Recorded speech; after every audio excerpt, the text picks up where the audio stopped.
Shalom.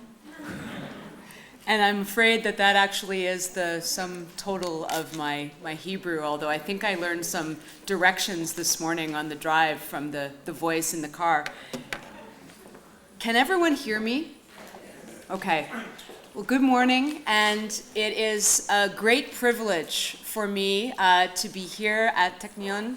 I'm from the smallest province in Canada, from a small university, and so really the story that I want to tell you today is kind of the story of how somebody from a small place ended up halfway across the world with the privilege of speaking to you at Technion today. And the answer to that story is the focus of my research, and it is networks. It is social networks, is kind of how I got here. And specifically, it's actually Twitter. Now, how many people in the room use Twitter? Okay, quite a lot. And you don't have to use Twitter. I'm not going to make you use Twitter. There's not an action part of the presentation. How many people don't use Twitter because it's just people talking about what they had for lunch? Fair? So you have heard that. It goes around the world. What I study is the intersection of education and what people had for lunch. And that's where my work comes, is in that little spot in the middle where educational practices and academic practices and knowledge intersect with networked practices and networked knowledge. And there is this world and this place where a lot of educators are increasingly using tools like Twitter. Twitter just happens to be, because it is text-based and allows for links, it is a great way of sharing the kinds of things that educators and scholars often want to share.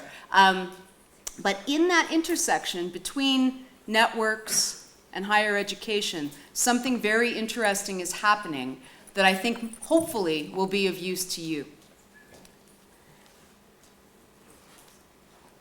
Education right now is in a time of a significant amount of change. And what we have had in the past is, in most places in the world, a fairly set time and place to learn. You come to a classroom, you sit down, your teacher begins to teach. Higher education has had traditionally public funding in many places in the world, and higher education has been the place where people go for knowledge. From the beginnings of the university tradition, it was the place in the secular world where people could go to get access to books, to literacy. And even until my childhood, the library was sort of the special place where one went to access knowledge. How many of you have a cell phone in your pocket?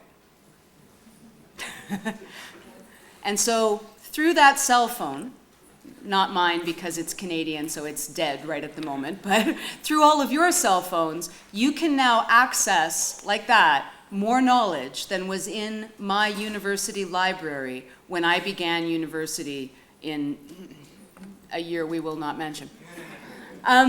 What is changing is we have moved from knowledge scarcity to that abundance, that cell phone everywhereness.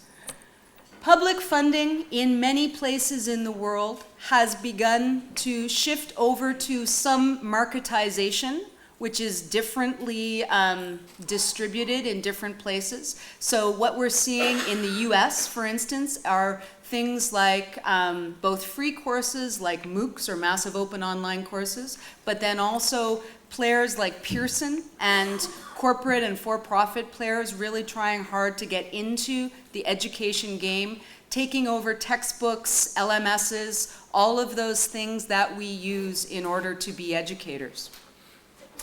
And we're also moving to an anytime, anywhere sort of situation. And so what this is, these changes, these intersecting axes, they're neither necessarily good nor necessarily bad, but they're challenging. And what I'm going to talk about today are essentially some conceptual tools for dealing with those challenges, and particularly literacies for dealing with those challenges, because I look at literacies in my work as much more than just reading and writing, but as reading and writing the signals and the digital tools of the world. And literacy is a funny word. This is Socrates, or a picture of Socrates, the wisest man in Athens. And in 400 BC, Socrates railed against literacy. He was enraged by the idea that someone would write down his words so that they could no longer speak for themselves. Because in his concept of knowledge, knowledge had to be live, and once you embodied it in a book and froze it, it was limited. Now, of course, the irony is we only know that Socrates existed because Plato wrote down his words, but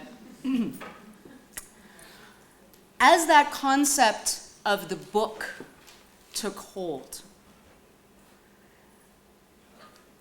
literacy became about the ownership of knowledge, the control of knowledge, right? And I am aware that the Jews have a special place as the people of the book, relationship to knowledge and literacy. With the printing press, what happened was that if you could control access to print, you could put out what people could know. And the reach of your press was the reach of the knowledge that you could put out. Now my 6-year-old can publish his own knowledge on his blog, and so can every other 6-year-old around in places where they have access to Wi-Fi. And so what we have is this abundance of knowledge, and what we need is the management and synthesis of knowledge instead of just the capacity to put it out there. And for educators, that raises some interesting challenges, because this knowledge abundance that we live in, sometimes, and I know that I haven't seen any fire hydrants like this here in Israel, but I'm assuming that you're probably familiar with them from movies or TV. We don't have that many in Canada either, they're an American thing, but the fire hydrant of knowledge, where everything is kind of coming out and coming at you, and you can get the spray in the face. And sometimes it can be overload. And particularly when you're trying to work with students and lead students through an experience of learning, figuring out how to make sense within that knowledge abundance can be a real challenge. My work focuses on the idea that dealing with knowledge abundance as educators is one of the major challenges of our generation, and that it is not actually a technical challenge. So I know that that's kind of funny, because this is in many ways a technical conference, but a technical challenge is a challenge that essentially has fairly clean and simple boundaries.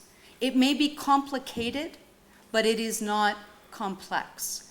A technical challenge is one that can be fixed by a fairly simple change. A technical challenge requires change in just one or a few places, and it's often contained within organizational boundaries. And what I propose to you today is that in education right now, as we face knowledge abundance, as we face the distribution of online learning, we're not dealing with a technical challenge that you can just go bing, bing, bing, we're good. We're dealing with what's called an adaptive challenge, which is a much bigger shift. And with an adaptive challenge, one of the biggest challenges involved with it is that people do not want it to be an adaptive challenge. And people will insist that if we could just find the right simple answer, we would get there. Or if we could just find the right tool, we would get there. But once you have identified the space of an adaptive challenge, it takes a response of complexity to deal with it. It requires change in numerous places. It's usually messy. And people often need to experiment to find solutions. There is not just a sort of, here's what we do. There are no best practices for dealing with adaptive challenges. So if you accept the premise that education is in a period of adaptive challenge, then we don't have simple solutions for dealing with knowledge abundance. But what we do have, and one of the only ways of truly making sense within abundance, is networks. Because networks are actually the structure of abundance. Sense-making within abundance involves connecting pieces to pieces near them, and then sometimes further on to other pieces. In abundance, you are never gonna get the whole. And for most of the people born in this room, right? Most of us were probably born before we had cell phones in our pockets. When I went to school, I was taught mastery.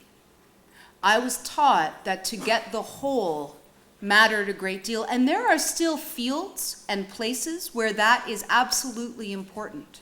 But when it comes to the whole enterprise of education,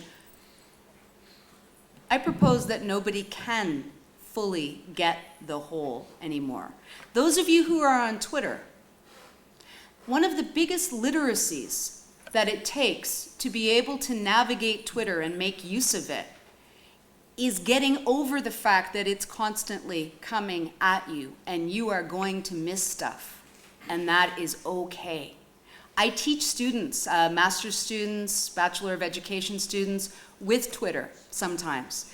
And for those who are new, the piece that I always have to do is explain to them, look, I know that you're going to miss things. I know that you're going to feel that anxiety of something happened while I was away and I didn't see it. And that's going to be every day for the rest of your life as an educator. There is always stuff happening out there that you are missing. And really, the only way to make sense of it and actually to get more of what you might be missing is to throw yourself into the stream in some way now and then and begin to make connections using networks. This is George Siemens. He's a thinker in this area, and he talks, we've heard a lot in the last few years about the disruption of education. He said, the disruption is simply that we are moving from clear, clean, hierarchical systems to networks. So what I'm going to talk about today, 3 literacies for the adaptive challenge of networking education. All right? Are you with me? You up for this? Okay. The 3 literacies are identity, influence, and presence. The first 2 are intertwined and they relate to each individual. So in an educational setting, both a teacher and a student are members of the network, nodes in the network, identities. Presence, the third, relates more to actually the teaching situation and ways to use those first 2.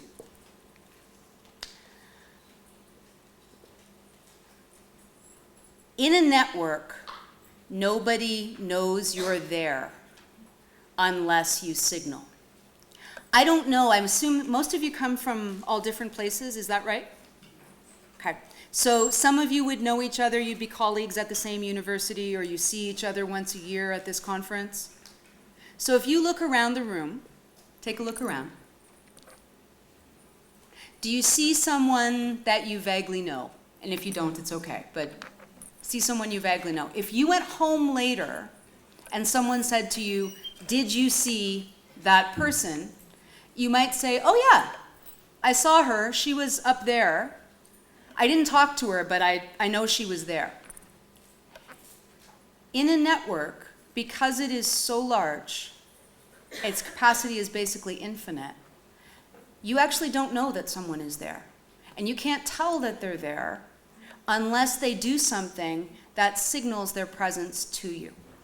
So that public identity, that giving out of signals, is a huge sort of first step in becoming a networked identity. And whether you have a Twitter account or a Facebook account or even an email account, although that is not so much a public network, Instagram, all kinds of platforms, those are ways of building an identity that is visible within the network, that can be an identity that people can look to and go, oh, that person makes some sense.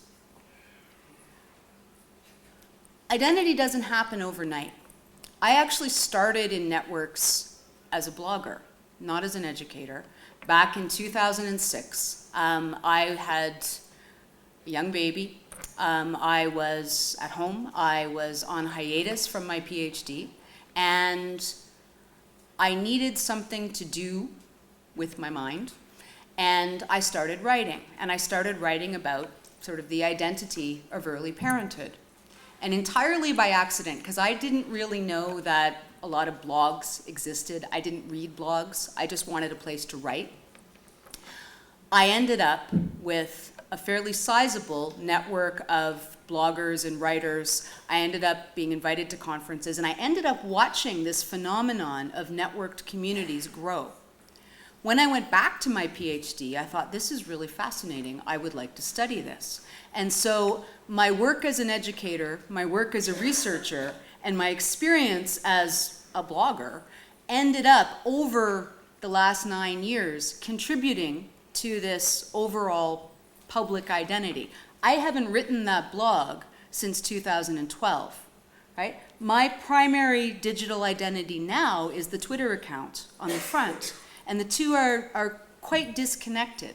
But digital identities and public identities change over time, just as our regular identities change over time, right? So sometimes for people to get started in a networked space, there's a real intimidation factor, because you feel like the first thing I say has to be funny and good, and I'm going to be married to that forever, and everybody's going to see it. No one's going to see it, because when you start out, you don't have that many people looking, right? And by the time that you have people looking, your identity has moved on, and it's fluid, just like human identity is. Just like when you walk past someone in the hallway every month or so, their hair may have changed. It actually works the same in these spaces, but it's the contribution that you make over time. The sense that I first built a reputation as a writer, then as a teacher, then as a researcher. They all kind of were able to come together, but that sense that you put stuff out there matters a great deal.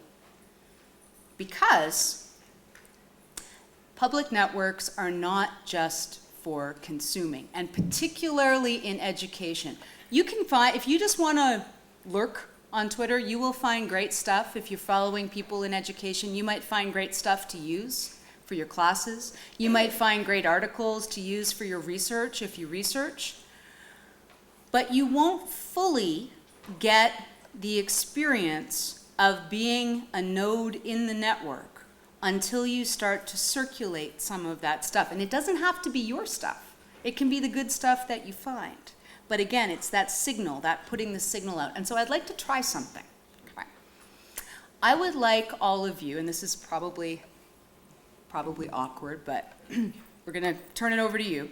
I would like you first just to turn to the person next to you and shake hands and tell them your name, even if you know them, or the person behind you, or a person you can find and reach.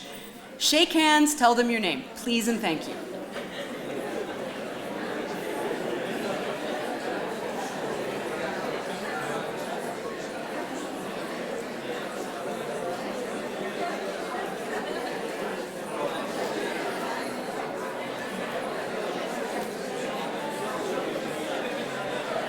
Okay. Not your life story, just your name.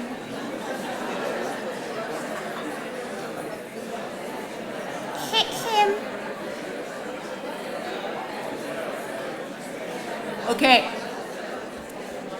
So now you have connected. There's another part. You get to talk again. Just wait. Him. Now you have connected. Okay. Now I want you to put something out there for that person to consume. I would like you to turn back to that same person and just tell them your favorite color. If you don't have a favorite color, pretend you have a favorite color.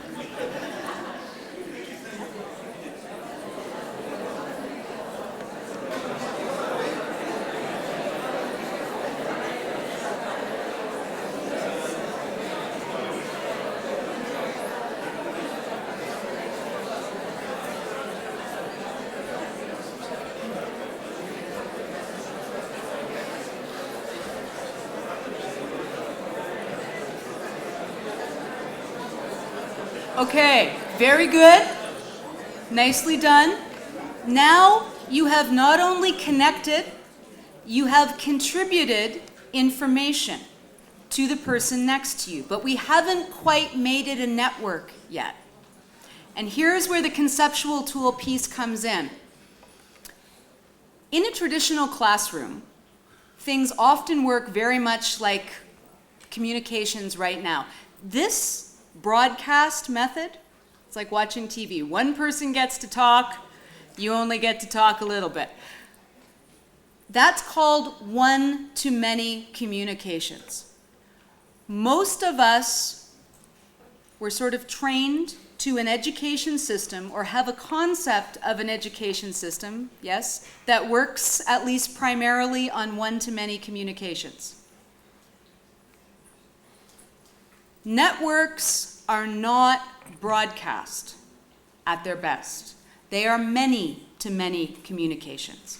And so here's what we're going to try. First, I'm going to model the one-to-many, and I'm going to tell you my favorite color, which is red. And I would like you all to imagine a red thread going from me to you, and you, and you, and you, and you, and all of you. So one red thread coming from me to every person in the room, probably a couple of hundred threads spreading out from me like a spider. Can you see it? Great. Now, what I would like you to do is turn back to the person you told your favorite color to, okay? I'd like you to imagine the color going between you. So if she said yellow and she said blue, they will imagine a yellow thread and a blue thread connecting them. Okay? Can you see that? It gets better. Now, I would like you to turn to another person whom you have not spoken with yet and tell them your first person's favorite color. Please.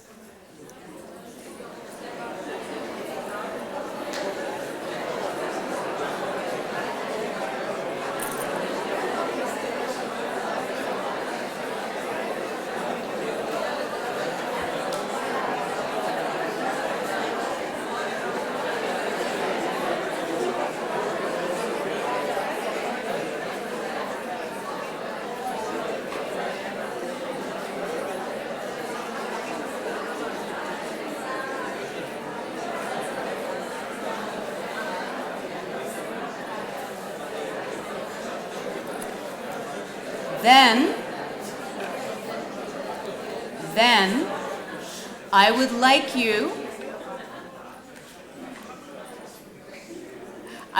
you just first to imagine that thread of color going between your first person and your second person. Can you see them in your head? Great. Now imagine that a couple of people in the room turn again and speak to another person, and the color goes on. And maybe a few people in the room are famous. And so everybody wants to talk to them. And so the colors that they're passing out, everybody turns and goes, yeah, and I heard his favorite color is green. And so green kind of goes all over the place. A few of the other colors, they dropped. Somebody didn't turn and pass it on. But what we end up with, can you see it in your head, is this big mess of threads. And it looks extremely different from the red threads going out in one direction. And you may find, because there's famous dude in the middle, that there's a big ball of green over there.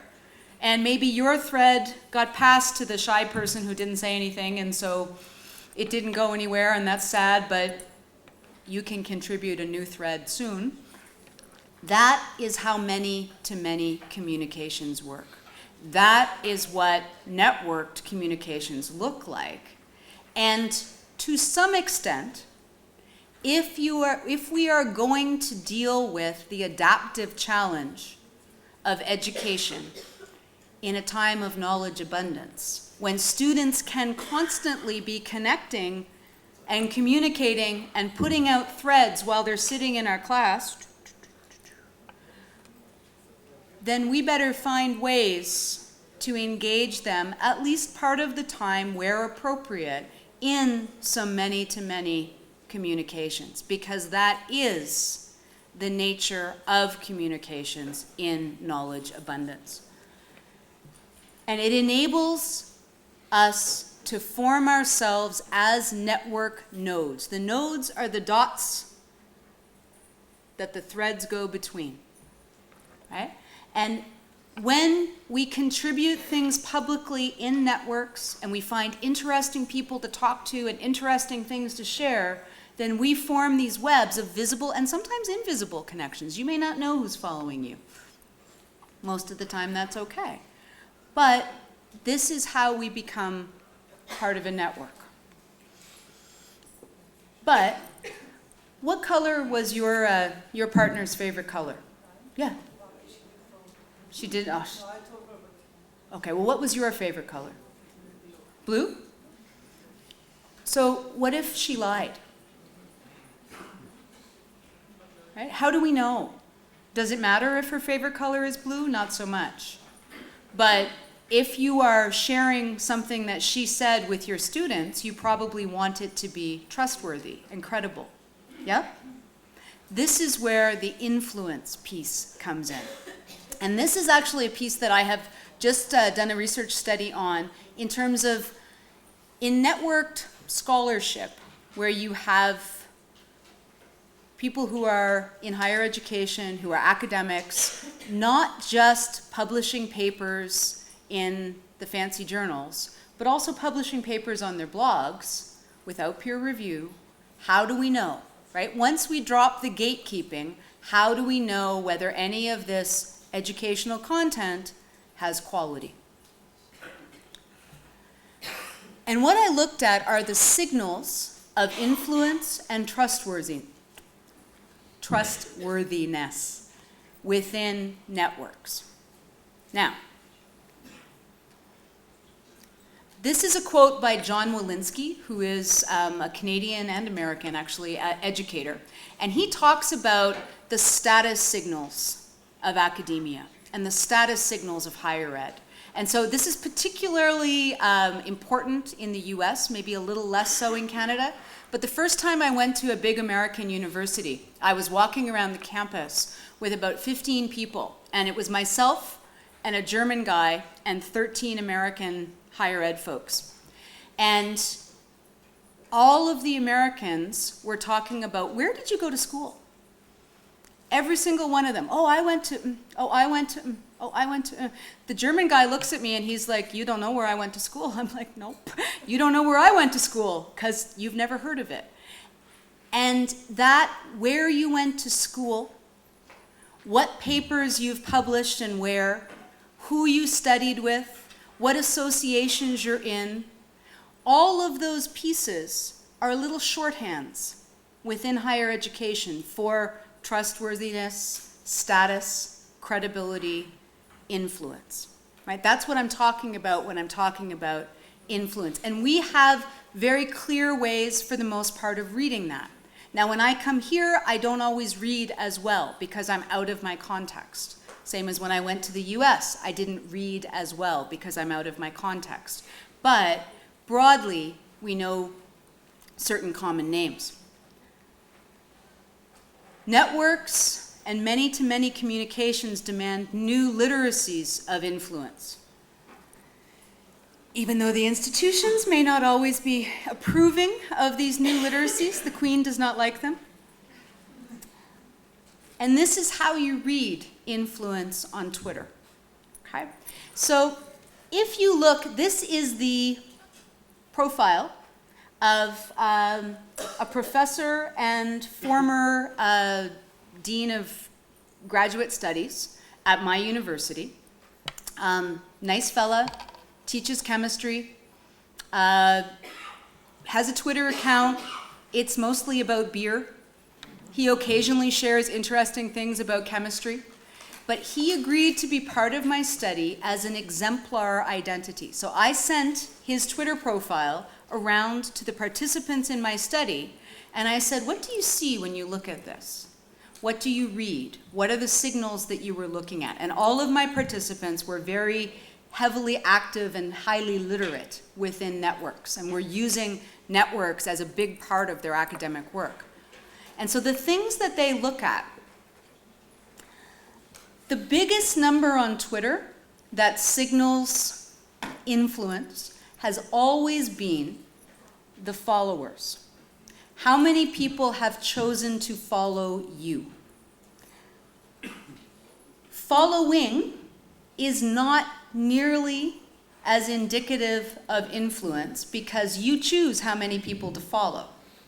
And if you have a more or less even balance, my participants said, that probably means that you're fairly actively networked. If you've got a real discrepancy, a real difference, and you've got a lot more followers than following, then you're probably kind of you got a little bit of something going on, right? You've got a following. You've got people who want to follow you. If you're following 5,000 people, but only 50 follow you, maybe something isn't going very well. Or maybe you're new and you've just followed a lot of people. The other pieces of important information that are there are not just numbers. You can tell how long someone's been tweeting by the number of tweets. So if you look at Brian's number of followers and following, he hasn't actually tweeted all that much for someone who has a fairly steady audience there. But he's from a small town. My community in PEI is everybody likes to follow everybody, so that probably helped build up his followers initially. Numbers are not the only thing that turns out to matter. Any guesses on the other stuff people mentioned that they saw when they looked? The pictures.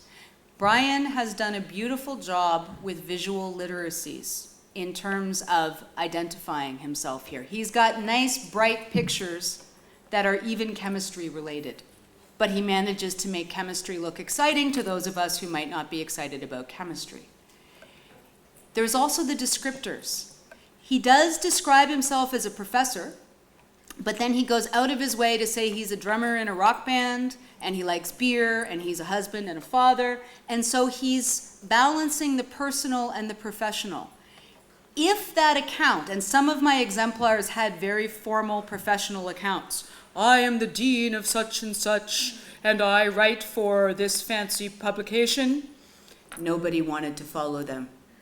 Because part of the reason people are on Twitter is to have a semi-sociable way of interacting with people. When you come to the conference today, how many of you walked up to somebody this morning with your new paper and said, I am the dean of so-and-so and this is my new paper? Nobody? No? Why not?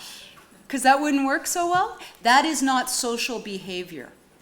And even online, in social media, we still need social behavior. So you probably walked up to somebody and said, "How have you been?" Or, "How are the kids?" Or, "I like your shirt," or whatever. Those are human social grooming pieces that are the main reason that people talk about what they had for lunch on Twitter. Because it's actually just a place for someone to go, "Oh, I really like tuna too. That's great." So that's part of the signals that people look at. One of the most interesting pieces from my research, this exemplar identity was working at Oxford at the time. His was the only one where he was mattered, because everybody in the world who's in higher education has heard of Oxford. And apparently it carries so much status and cachet that even my participants who were kind of embarrassed about it were like, "Well, I realize that I'm probably influenced by the name Oxford, so I probably would follow him, even though I don't want to be that person who would do that. But other than Oxford, nobody cared where you actually were. Nobody cared what your academic status was. So whether it said professor or graduate student, whether it said tech support, nobody cared. They also didn't care nearly as much as I thought about the numbers. Everybody who was an active Twitter participant could read the influence of the metrics or the numbers. Are you familiar with the term metrics? Metrics are all the numbers that are attached to a social media account. So followers and following and number of tweets and all of those pieces. Everyone could read those signals, and they understood that more followers compared to following indicated certain level of influence, but most were actually quite willing to follow someone who had a small number of followers, especially if that person looked like they hadn't tweeted very much and might just be starting out, if that person, A, made an effort to talk to them, and B, was remotely interesting. So the thing that really mattered was mattering, was being somebody that somebody could care about. And this was one of my participants, and I thought this was a beautiful quote. I don't know if it reaches quite to the back of the room. She said, "Sometimes I'll choose someone with 20 followers because I come across something they've managed to say in 140 characters. And I think, look at you, crafting on a grain of rice." And there's something so perfect about that. If people feel that you are offering value, that actually matters more than the standards of influence at this point within educational networks. And this is really important because I know that the theme of this conference is partly about evaluation. And one of the reasons that I introduced the idea of the adaptive challenge is that, to some extent, when we talk about evaluation in terms of metrics, can we boil it all down to the numbers? How can I read this quickly? The numbers are a great shorthand, but things cannot be boiled down completely to the numbers. Every time you try to do that boiling, you are reducing something to a technical challenge. An adaptive challenge requires a more complex literacy of looking at the numbers, but also the things like the value and what a person is able to put out there. And this is just a quote from one of my participants talking about online learning in general. Every time that we try to boil it down just to numbers, we are failing to grasp what abundance is really changing. And so, technical problems, metrics, adaptive challenges, we need literacies for dealing with those. People's sense of influence boiled down included scale of visibility, which is the metrics or the numbers, right? Is this person putting stuff out there that lots of people will see? Are they important? But it also included common interests and disciplines, and it included shared ties. So one of the other pieces that people look at when they look at Twitter accounts or other network accounts is, hey, I've just seen your account. Does anyone I know follow you? Because I trust this person over here, and if she follows you, then maybe I'll follow you too and give that a try. And that turned out to be more important than metrics, more important even than being in the same discipline. The idea that you're contributing to the conversation or the reason that person is there.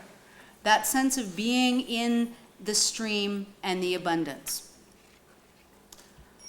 So, identity and influence are literacies that help build capacity to thrive in networks and in many-to-many communications and deal with adaptive change.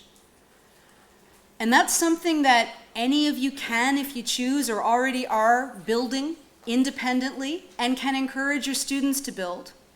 But that isn't really a classroom activity. So how do we take some of these ideas about networking and adaptive challenge and move to the classroom level? Do we just add the shiny tools and everything is good? No. No. This is my son when he was about 8 months old and teething. And he was trying to eat the computer, even though he is of the generation that is commonly called digital natives, and people like to say that I'm sure they'll just know what to do with computers. He might have been slow, but he clearly wasn't quite sure what to do with it.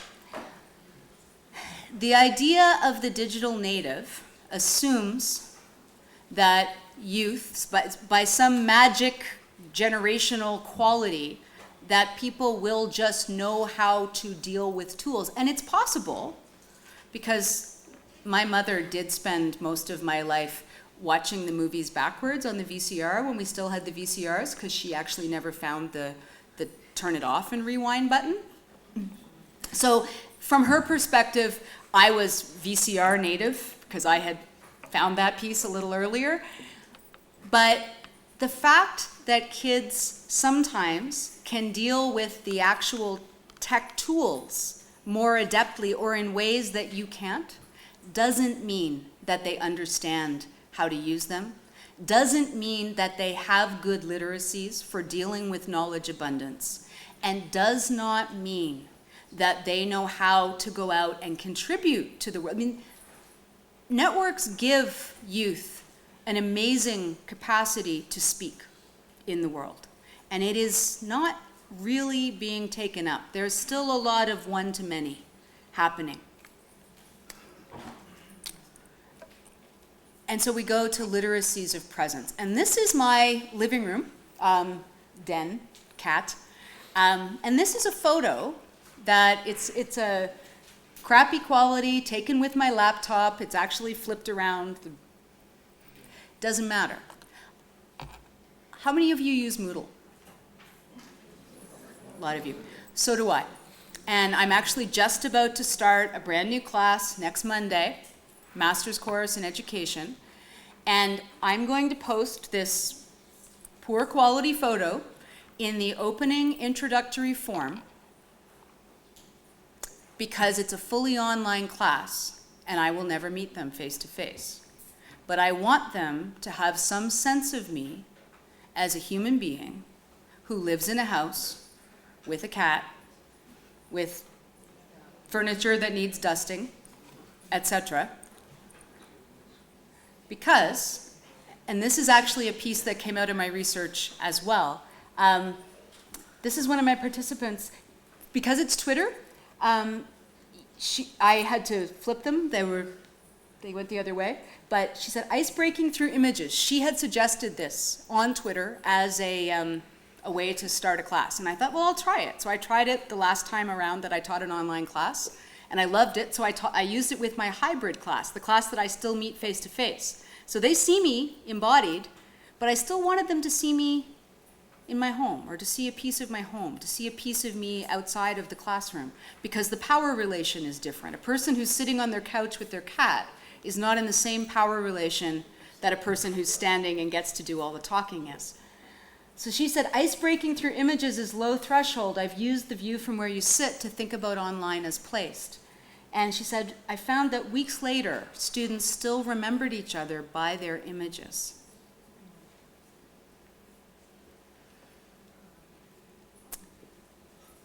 One of the big pillars of North American education theory, at least, is Bloom and Bloom's taxonomy. And the pieces that come out of Bloom's taxonomy talk about the different kinds of multifaceted learning that humans do. And there's cognitive learning, right, which is the stuff that you actually, like your brain is going click, click, click, new knowledge. But then there's the affective learning. There's the fact that if you feel threatened or offended or hurt, you're not going to take in information the same way. Or if a student doesn't believe that a teacher cares about them, they're not going to take in information the same way, and they're not going to learn and put out information in the same way. And then there's the psychomotor, the idea that people need to move and be fully embodied and engaged in their work. Presence also operates this way.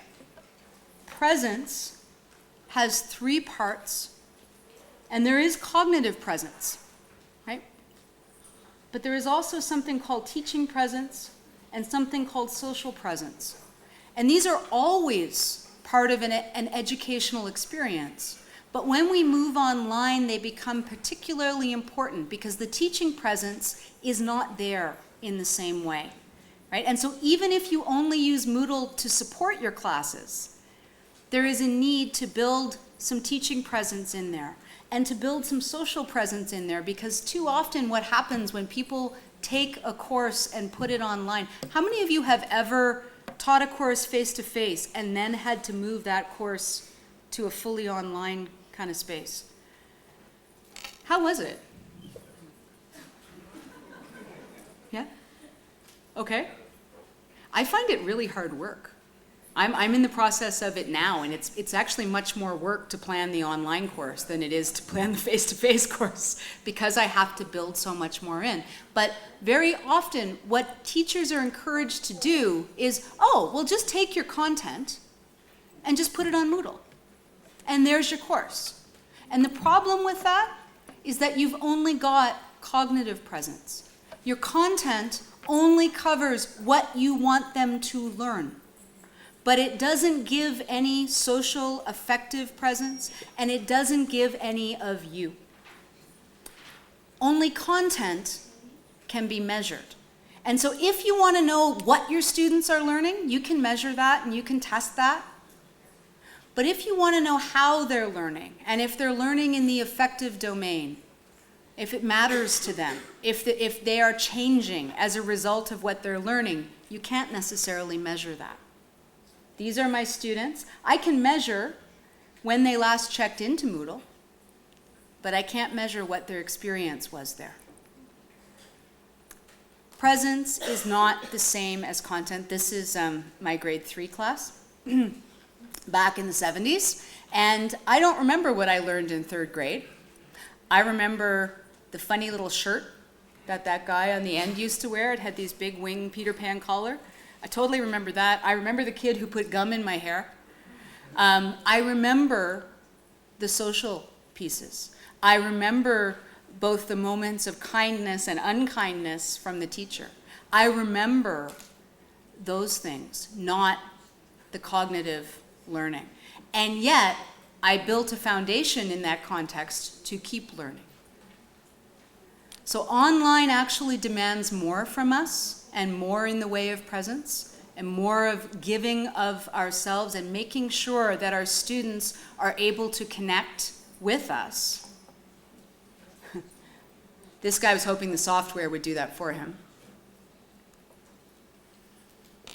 And so the real question, what I leave you with, is it worth the work? Because to build an identity and to build a little bit of influence, so you've kind of always got new ideas coming at you, that you can bring presence to your students, and they can find you outside of Moodle and maybe connect with you there. It's a lot of work. It's a different perspective on what it means to educate. It is more than just giving people the content that they need. The adaptive challenge, I think, for higher ed exists between these two spheres, in this space between sort of what counts as knowledge and many-to-many communications. And if you would like, whether you are using Twitter or not, whether you have a different space, even if you do this in Moodle, you need to signal in any network for people to know that you're there. Signal what you want to be known for, and signal to who you want to be known by. So if you read somebody's stuff because you came across it in some kind of professional development setting and you thought it was great, let them know. One of the coolest things about networks is you can talk to the famous people that write stuff. And you can go, hey, I really liked your stuff. And you know what? Everybody likes to hear that. And you can actually even start conversations across very significant geographic and status differences, because that's just how things kind of work in that space. And it doesn't necessarily happen the very first time you signal somebody, especially if they've got 500 people tweeting at them. But over time, contribute over time. You need to be a person and a professional too, and this goes back to you don't walk around the conference with your paper saying, I wrote a paper. You walk around saying, hi, how are you today? How's the coffee? Because we're people. And this is one of my participants, both sharing her knowledge, giving credit to other people for sharing her knowledge, and being very personal, all in the same space. Be generous, be reciprocal. If somebody signals at you, try to make the time to get back to them. Be yourself. You're never going to build an identity that you're comfortable with online that isn't some aspect of you, right? It is okay to be the person and teacher that you want to be. And it's actually okay to say, hey, I did this thing and it was kind of cool, just not too often. So, what will your signals say? You sit in that little desk?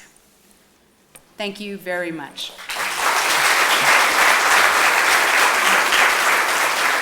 Or you can ask me questions about the last speech, but I heard MOOC. Little known fact, actually, the word MOOC was coined in my living room. In 2008, my partner, Dave Cormier, was doing an interview with George Siemens and Stephen Downes. The original MOOCs were actually Canadian. Before Sebastian Thrun and Stanford started their great AI course in 2011, the original MOOCs were very networked and were sort of small 2,000 people free Canadian offerings of a course at University of Manitoba.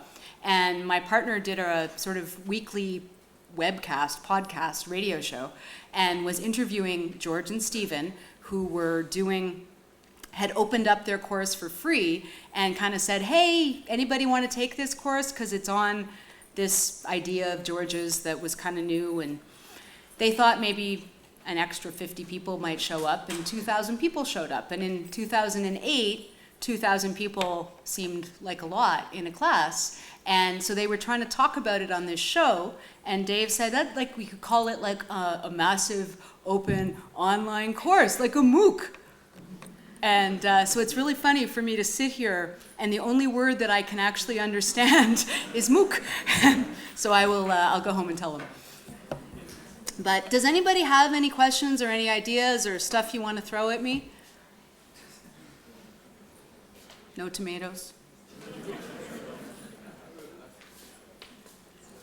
Be my guest? My job. Sure. Okay, so of course that also in Israel we are trying to adapt ourselves for the new technology. Mm-hmm. And what I grasped from your lecture is that doing such teaching, if we want the students to have a cognitive insight into our knowledge, is to go through the social way. Is it what you are saying? I think what I'm saying is that the cognitive is important, but it isn't necessarily enough, right? And so if we just take the content, the books, the articles, the whatever you teach with, and throw that online, students are not having some fabulous digital experience, and they're not learning to deal with digital information in digital ways. They're just doing the same stuff they would have done in a classroom, but without you there, right? Without the social presence. And so you need to build in some social presence generally for people to get more than content. And so MOOCs are a good example, right? The big MOOCs, the Coursera, Udacity MOOCs, now mostly don't have a lot of social or networked components to them. They are wonderful free resources for people who want to learn stuff. I never had the chance to take a course in Spanish when I was a kid in Canada. So if I want to learn some Spanish, a MOOC in Spanish, if that's how I learn, that might work for me. But if I need to talk to people to learn a language, then it isn't necessarily going to work. And so they have a use, like everything, but they are mostly just cognitive. But if you really want students to get more than just the sort of take it in, spit it out, then you need social presence for that. Yeah. Yes? How do you train educators to put this social aspect into teaching? Where do they get the resources to do it? I imagine you do it. You train other educators how to do it. What is the way? What is the best way?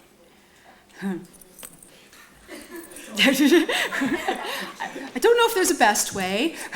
I honestly don't know that there really is a best way, because different people have different ways of being social, right? And so if I expect everybody to go out online and be exactly the same, it's not going to work, because that's going to be unnatural for however many people. When we teach teachers how to engage with little children, in education, at least in North America, most of the work we do with teachers on like empathy and being kind to your students, unfortunately maybe happens more at the younger ages where it happens. But even where we're teaching teachers to deal with little kids, we don't expect them all to be identical, right?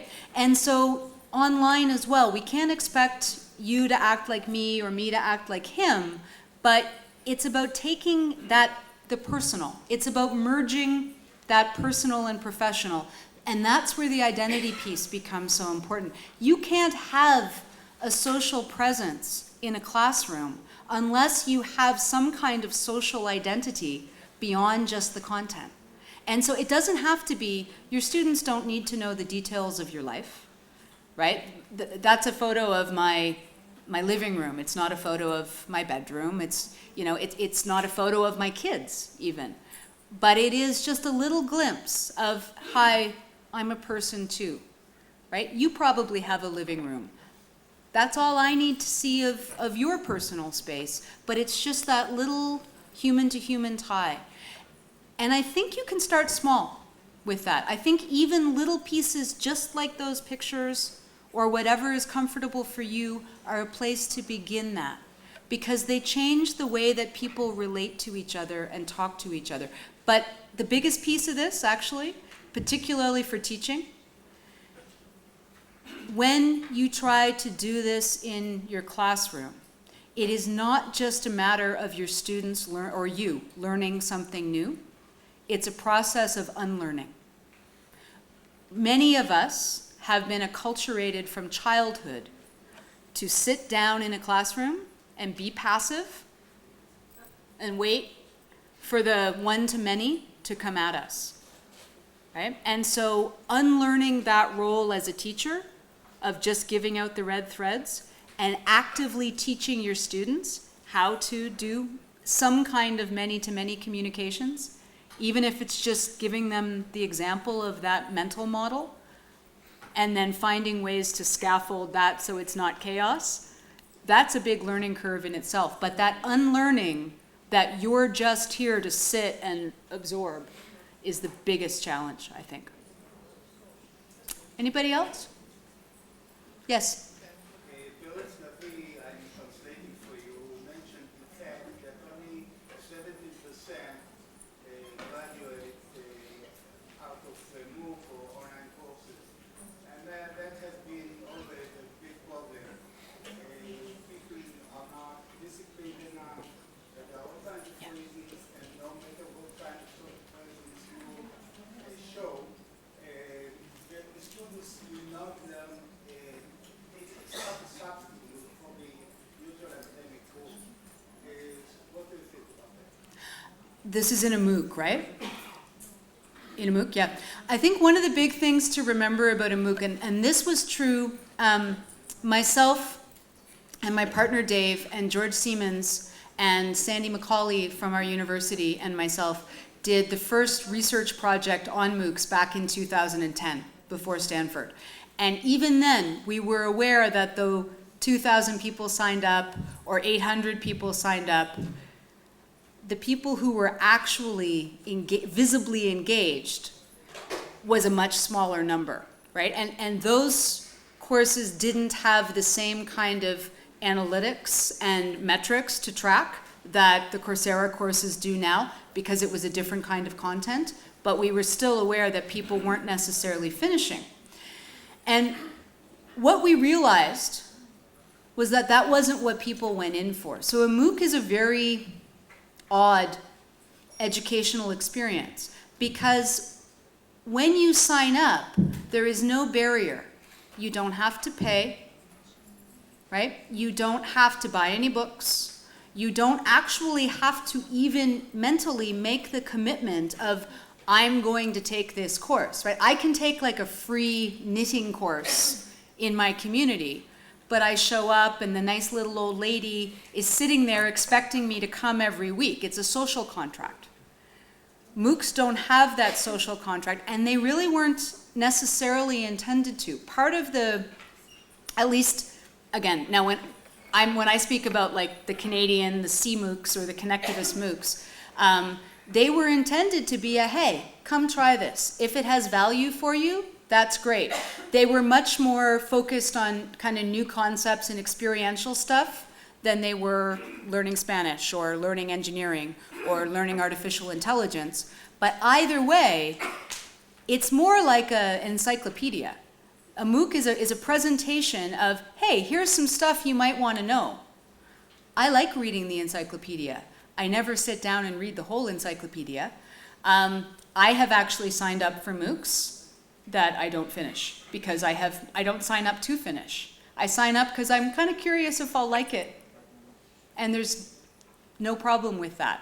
And it's the first time in my experience as a learner, as an adult, where I've had that no barrier opportunity. So I think it's really important to remember that, A, when trying to compare sort of MOOC success rates, because I think that those concepts of success rates assumes that people are there for the same reason that they join formal education, and I don't think that's true. But two, the kind of work that I do with MOOCs I would never make the claim that MOOCs should or can replace a formal education. I'm a fan of what Sebastian tried to do with Udacity in its bravery, but I did not agree with the idea that MOOCs will replace universities, and I still don't. Yeah.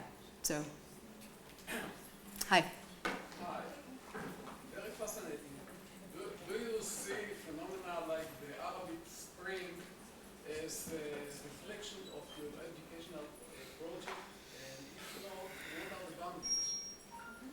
Interesting. As a reflection of an educational project, or a reflection of that network in action, is that what you mean? Yes. Taking your network connection as part of your educational project. Okay, you bring everything together. Actually, you're not just educating the children to graduate. I'm sorry. No, it's not you. You're not just educating children to get the Yep. knowledge Absolutely. high school graduate or something like that. You're talking about a much broader scope. Yes. You're talking about building up a new society. Yep. And this is on the one hand. On the other hand, you have things like the Arabic Spring that started out with network. Absolutely. As a network. Yeah. Now, you see the relationship between them, and if not, what are the boundaries? Understood. Thank you. That's a great question. The Arab Spring itself, I'm not a great expert on. I know that Zeynep Tufetsky is a colleague of mine who has done a fair amount of work studying that and has suggested that it was both rooted in the properties of networks, but also had some specific political and on-the-ground facets that I don't claim to understand. So I would not want to be a technological determinist and say that networks created that, but I do think that networks enabled it. And part of what that whole combining of the personal and the professional, absolutely, it definitely goes beyond the classroom, and it definitely goes to the space where what you are and what you do in your life, right, that identity that you build online should be you. And so when people are passionate about something, you will see that passion come through online, and sometimes it can get them in trouble, and sometimes it can change their whole country's infrastructure. And both of those things are possible, but 99.9% of the people on Twitter somewhere in the middle there. But yeah, it definitely goes beyond formal education by all means. And I think I need to finish. So thank you.